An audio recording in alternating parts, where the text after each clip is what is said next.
Welcome back to Twisty History. Today's show is about the atomic era, weapons and plans. In this video, we will delve into some fascinating aspects of the nuclear age, so let's begin our journey. Our first stop takes us to a lesser-known project called Blue Peacock. Developed during the Cold War, Blue Peacock was a British nuclear landmine designed to be deployed in case of a Soviet invasion of Western Europe. To address the issue of cold weather affecting the bomb's electronics, one proposed solution was to use live chickens as a heat source to keep the system operational for up to a week. Moving on, we encounter the Special Atomic Demolition Munitions, or SADM. These were compact nuclear weapons developed by the United States during the 1960s. The US Army planned to use the weapons in Europe in the event of a Soviet invasion. Soldiers were trained to parachute into Soviet-occupied Western Europe with the SADM and destroy key targets. One of the most powerful nuclear devices ever detonated was the Tsar bomber, created by the Soviet Union. Let's take a moment to appreciate the sheer magnitude of this weapon.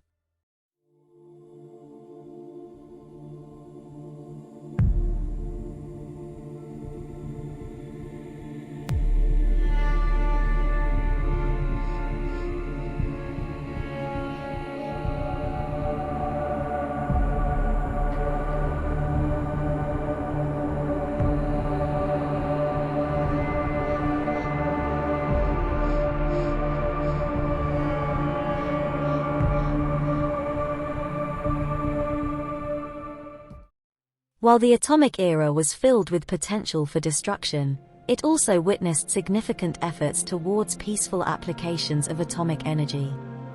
One such initiative was Atoms for Peace. This was a program from the 1950s, which sought to develop peaceful uses of fission energy after World War II. These gamma gardens were created in laboratories across the US, Europe, parts of the former USSR, India, and Japan. The red grapefruit originated from the Atoms for Peace program, where crops were mutated using radioactive materials. In the gamma gardens, plants grown in close proximity to the radiation source perished, while those farther away exhibited a red coloration. However, not all projects were geared towards peace.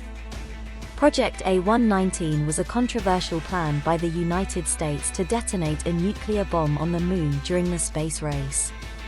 The Soviet Union had a similar project, named Project E4. This was to be a nuclear strike on the Moon as a display of force. Operation Fishbowl, another noteworthy endeavor, aimed to test the effects of high-altitude nuclear explosions on space-based assets. During this operation, the US detonated Starfish Prime, a 1.4 megaton nuclear bomb, in space in 1962. This explosion created an EMP, or electromagnetic pulse, that caused damage to the electrical infrastructure within the islands of Hawaii. An aurora was visible from the island of Honolulu. Project Gamma Kolos was an ambitious Soviet program that involved the development of nuclear tractors, in an attempt to induce mutations in wheat seeds before planting them. These tractors were equipped with containers of cesium-137 and lead shielding to protect the driver. Each container had enough radiation to contaminate a small city. The irradiation of wheat seeds aimed to generate beneficial mutations in the crops. Additionally, radiation was applied to the harvested grain to prevent germination. For many years after the fall of the Soviet Union, these containers of cesium were left in containers resembling antique milk cans in sheds out in Georgia's countryside with only small radiation markings, hinting at their lethal contents. Let's not forget about Project Iceworm, a secret United States effort to construct an extensive network of tunnels under the Greenland ice sheet, intended to house nuclear missiles. As the atomic era unfolded, the scientific community also faced ethical dilemmas. The highly classified international endeavor called Project Sunshine involved the clandestine procurement of deceased infants for approximately 3 decades. Scientists from the UK Atomic Energy Authority collected children's bones and bodies to be shipped to the United States for undisclosed nuclear experiments. Approximately 1,500 children's bodies were acquired from British hospitals and experimented on between 1955 and 1970. In the realm of espionage and covert operations, the United States developed undersea data cable taps, allowing for undetectable interception of communications.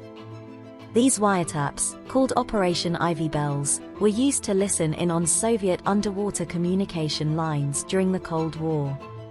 This was a way for the US to learn more about Soviet ICBM and nuclear first strike capability.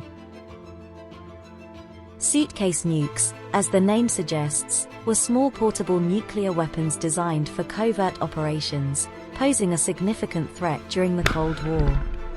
Both the United States and the Soviet Union developed nuclear weapons small enough to be portable in specially designed backpacks during the 1950s and 1960s.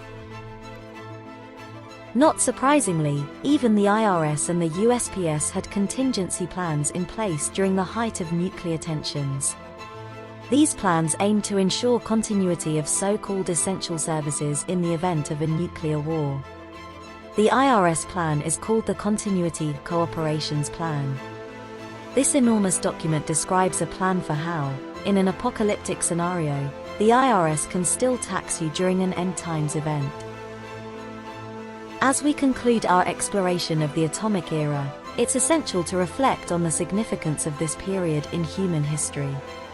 The weapons and plans developed during this time shaped the world we live in today, reminding us of the delicate balance between progress and destruction.